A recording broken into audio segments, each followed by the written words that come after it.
प्रतिक्रिया करते हुए अपनी कुंठा की अभिव्यक्ति की है। उन्होंने अपने जीजा की अमानत पर, चूंकि उन्होंने एक ट्वीट किया है जिसमें उन्होंने सीधा सीधा शब्द प्रयोग किया है माई ब्रदर इन लॉ, इसका अर्थ बहुत स्पष्ट हो गया कि यह विषय पारिवारिक है, यह राजनीतिक नहीं है।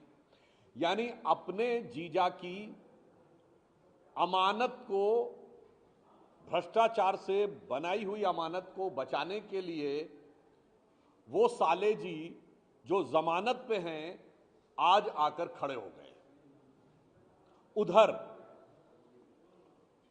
उनकी बहन प्रियंका जी ने भी कांग्रेस के दूसरे नेता के बेटे के ऊपर भ्रष्टाचार का बचाव किया है। अर्थात भ्रष्टाचार में आकंठ डूबी इस कांग्रेस पार्टी के सभी परिवार के प्रथम सदस्य एक दूसरे के भ्रष्टाचार को कवर अप करने के लिए साथ आकर खड़े हुए हैं। इससे एक बात बहुत स्पष्ट हो जाती है कि कांग्रेस की इस राजनीति का आधार क्या है। आप ये समझिए, भाई राहुल लोकसभा में, माता सोनिया राज्यसभा में, फिर बहन प्रियंका लोकसभा में, और सारी जमीन जीजा रॉबर्ट वड्रा के पास, परिवार के पास सारी सत्ता और ताकत हो जाए पूरी, इसलिए समाज में हर मुद्दे पर बंटवारा करना है जरूरी।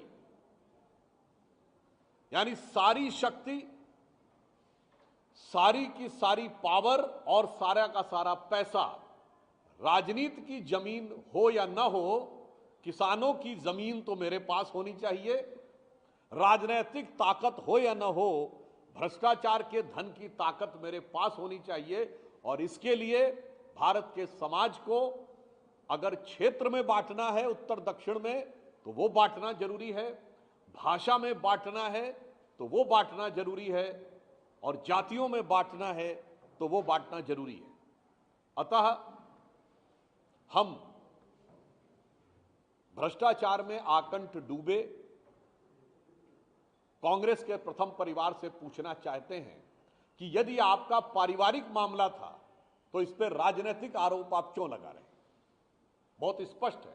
हम आपकी भावना का सम्मान करते हैं। मुझे पता है कि परिवार ने बहुत सारी जो संपत्तियां अर्जित कर ली होती हैं तो उनके साथ कष्ट होता है, पर मेरा सीधे सीधे कांग्रेस पार्टी से सवाल है कि श्री राहुल गांधी जी ने जो ट्वीट किया है वो एक व्यक्ति के रूप में किया है या नेता प्रतिपक्ष के संवैधानिक पद के रूप में किया है, या नेता प्रतिपक्ष के संवैधानिक पद का दुरुपयोग अपने पारिवारिक गुनाहों को बचाने के लिए किया है? धन्यवाद। कांग्रेस पार्टी जयराम रमेश सब सवाल उठा रहे हैं। ट्रंप ने फिर से जो कहा है, ट्रंप ने कहा है कि प्लेन गिरे थे, मैंने प्लेन को चक्कर में जो है युद्ध बंद करवाया। कांग्रेस पार्टी सरकार पे हमलावर हो रही है, कह रही है कि हम ये कब से कह रहे हैं और सरकार इस पर जवाब क्यों नहीं दे रही है। तो अपने देश से ज्यादा ट्रंप पे अभी भी विश्वास है कांग्रेस को? देखिए, ये नहीं है समस्या। कांग्रेस पार्टी के साथ ये है कि उन्हें हर श्रेष्ठ चीज में नकारात्मकता देखनी है। आपने देखा कि भारत ने एक बड़ी विशिष्ट कूटनीतिक दक्षता हासिल की के द्वारा जब टीआरएफ को प्रतिबंधित घोषित करवाया।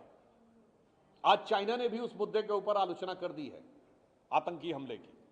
मगर अफसोस की बात यह है, जो सबसे ज्यादा विदेश घूमते हैं उन्हें विदेश नीति की समझ नहीं है, और जो विदेश नीति को सर्कस कहते थे, मुझे लगता है उन्हें अपने दिमाग के सर्किट को चेक करने की आवश्यकता है।